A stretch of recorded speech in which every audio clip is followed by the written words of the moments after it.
Yeah, you're drafting the wrong receivers, but I'm here to save you. I'm here to show you the light. We're going to start off with two guys going back-to-back in the middle rounds. So we're going to go to the early rounds, go to the late rounds. I just want to talk about Jordan Addison right away. I can't help it. Okay, Jordan Addison right now is my most drafted wide receiver on Underdog, going as wide receiver 39, and Rome Odunze is going as wide receiver 38. Let me convince you why I need to take Addison over Rome. But first, I do want to address why it is so important to get this decision correct. And if you look at Underdog tiers right now, specifically at the wide receiver position, round 6 is your last shot to get a good one. Once you get to round 7, especially at the end of round 7, you are in a position where you are either going to be deciding between Aaron Jones, Ramondre Stevenson, Zamir White, or Jamison Williams, or Cortland Sutton. The gap between the running backs and the wide receivers once you get to round 7, at least the end of round 7 and especially into round 8, is so wide, I could never imagine taking a receiver there. Obviously, you need to draft wide receivers, so round 6 in my mind is the last chance you get, and I think this decision is critical. Now, I'm going to talk about Jordan Addison first, because this is someone who, like I said, I think he should have a higher ADP than Rome currently does. But let me give you the good, the bad, and the ugly. The good with Jordan Addison, we can date this back to college. We can date this back to high school. I mean, there's so much pedigree coming out. But anyway, we'll just focus in on college. This is a wide receiver that wins the Blitnikoff. This is a wide receiver that gets the NIL bag. That's not as important as him then declaring to go to the NFL at 21 years old, him then getting drafted in round 1 of the NFL draft. So you have the priors with Addison that he's a good prospect. That's going to be very important, because what we have historically shown is that if you have a wide receiver that is a good prospect that goes round 1 of the NFL draft, and then all of a sudden he hits as a rookie, that guy is the best bet you could make. Going into year 2, that's when you see the explosion. That's when you see the league winners. At least that's what we've seen over the past 10 years. We'll see if history repeats itself. Usually it does. Now, going over to Addison, if we're looking at his season, we can talk about the 11 fantasy points per game. We can talk about 4.1 receptions, 81 intended air yards per contest. All those numbers are just counting stats. What's going to be a little more interesting to look at the context of this is using the RotoViz screener and looking at all 21-year-old wide receivers since the year 2000 that had similar seasons to Jordan Addison. You had a bust on this list recently in 2021. And this is, at least historically, the worst case scenario for Jordan Addison going into this next year is Elijah Moore. I want to give you the bust first, just so we can be very clear with you. But outside of that, every other wide receiver that we saw historically comp to Jordan Addison at 21 years old, Hakeem Nicks, Larry Fitzgerald, Juju Smith-Schuster, T. Higgins, CeeDee Lamb, Percy Harvin, Jeremy Maclin. What's very interesting is if you look at the fantasy points per game for these wide receivers in their second seasons, you had anywhere from about 19.5 fantasy points per game down to 14.5 fantasy points per game, with the median projection hovering around 16 fantasy points per game.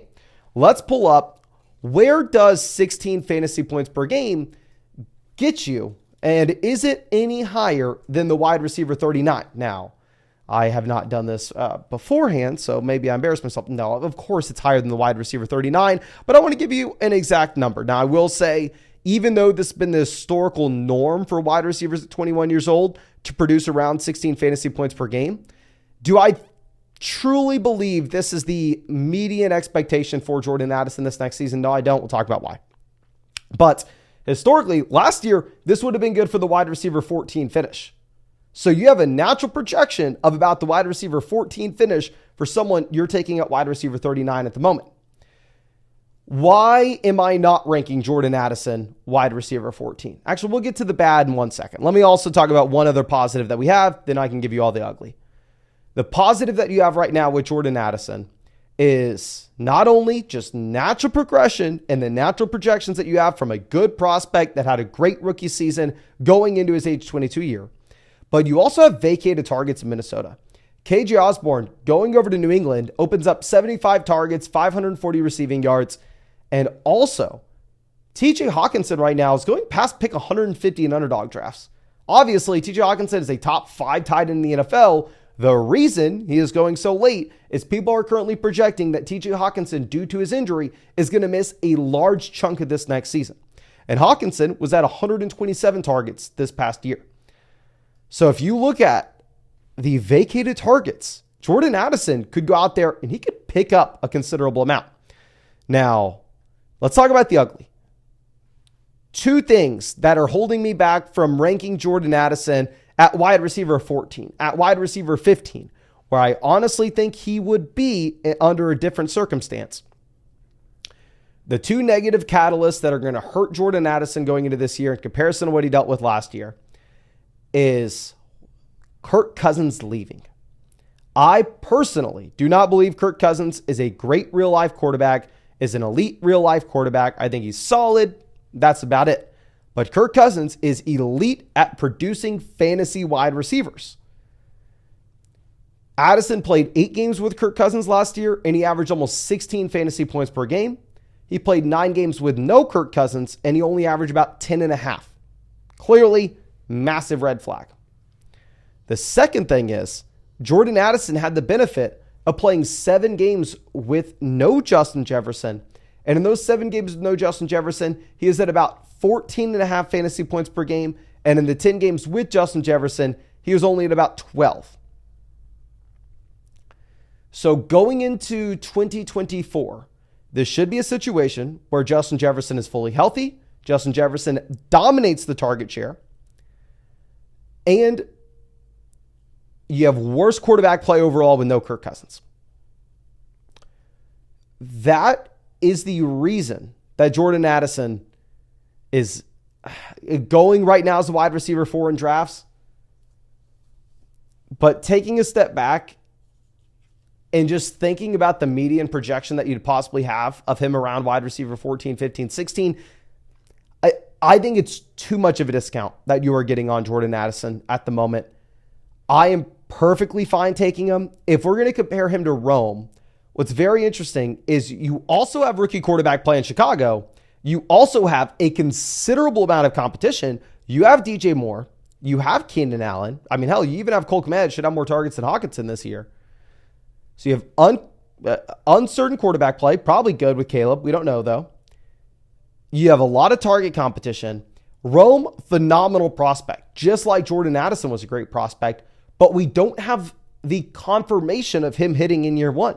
We obviously know with these guys, while they could go out there and they could turn into Jordan Addison and have a phenomenal age 21 season, they could also turn into Quentin Johnston. Am I saying that Rome's going to do that? No, I'm not saying that at all. But at least with Addison, I think the situation also has its red flags. But we have confirmed at the NFL level that this is someone that's extremely talented.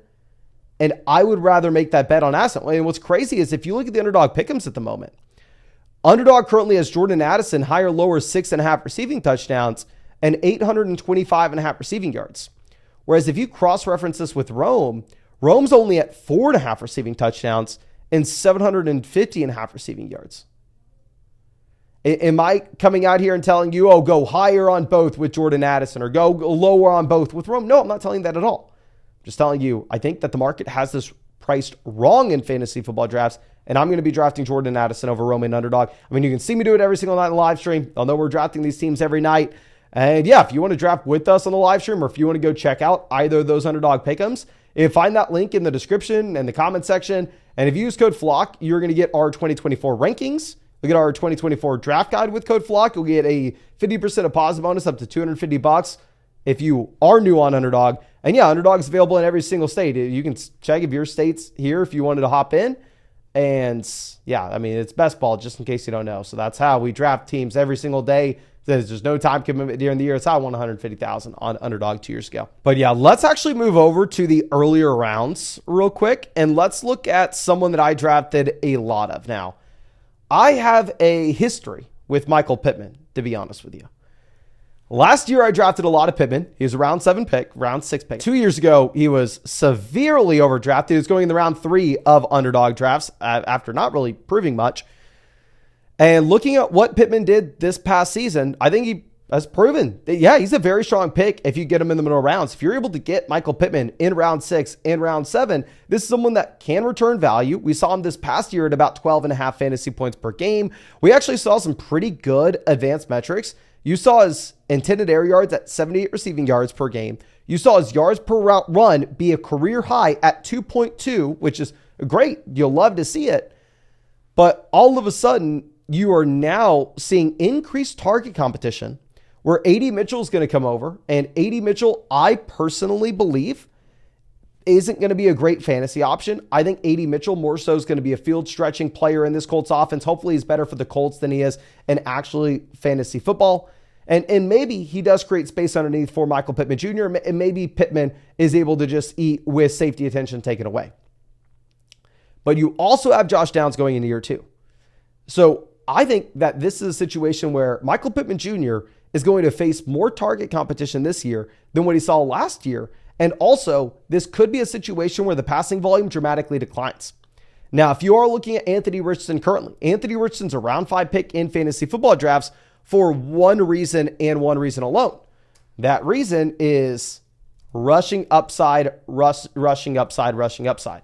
If you actually look at the projectable passing volume for this offense, it's going to be difficult to assume that Anthony Richardson has them in the top half of the league, just based off the limited sample that we have, based off Anthony Richardson almost being locked in as a rookie quarterback. And last year, while Gardner Minshew, definitely a worse real-life option than Anthony Richardson, based off the fact Gardner Minshew doesn't have the same rushing upside, Gardner Minshew is also going to be maybe a little more turnover prone. But he had them at 3,800 passing yards this season. I'm actually expecting that this volume comes down.